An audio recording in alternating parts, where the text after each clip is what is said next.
In today's video, I'm going to show you how to add hatch patterns in AutoCAD.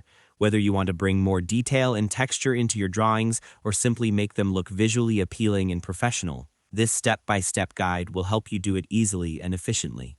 So let's get started. First, you'll need to find the hatch pattern you want to use. Open your web browser and search for AutoCAD hatch patterns.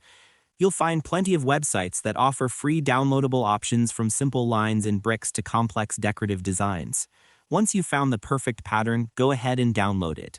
Most of the time, these files will be in a zip folder, so don't forget to extract them first. Make sure you remember where you saved the extracted files because we'll need that location soon. Now open AutoCAD and type op on your keyboard, then hit enter. This will open the options window, the control center for your AutoCAD settings. In this window, click the Files tab at the top. Here, you'll see a list of file paths that AutoCAD uses to locate support files. Look for the section labeled Support File Search Path. Expand this section, and you'll notice a list of folders. You're looking for the one that ends with support. Usually, it's the first or second entry. Select it, then click Browse or double-click to open the folder directly on your computer.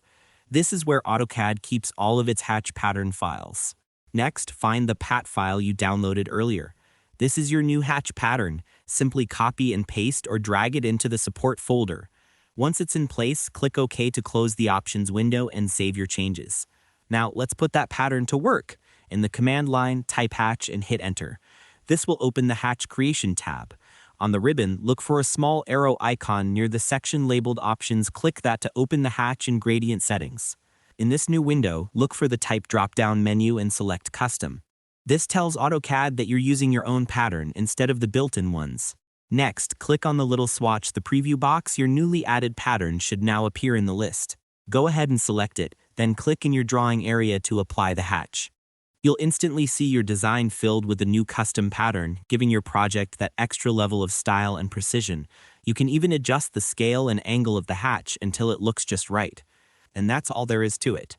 By following these simple steps, you can add and use custom hatch patterns in AutoCAD effortlessly. It's a great way to personalize your drawings and make your designs stand out. Thanks for watching, and if this tutorial helped you out, don't forget to share it with others who might enjoy giving their AutoCAD projects a creative touch. Keep experimenting, stay inspired, and happy designing in AutoCAD.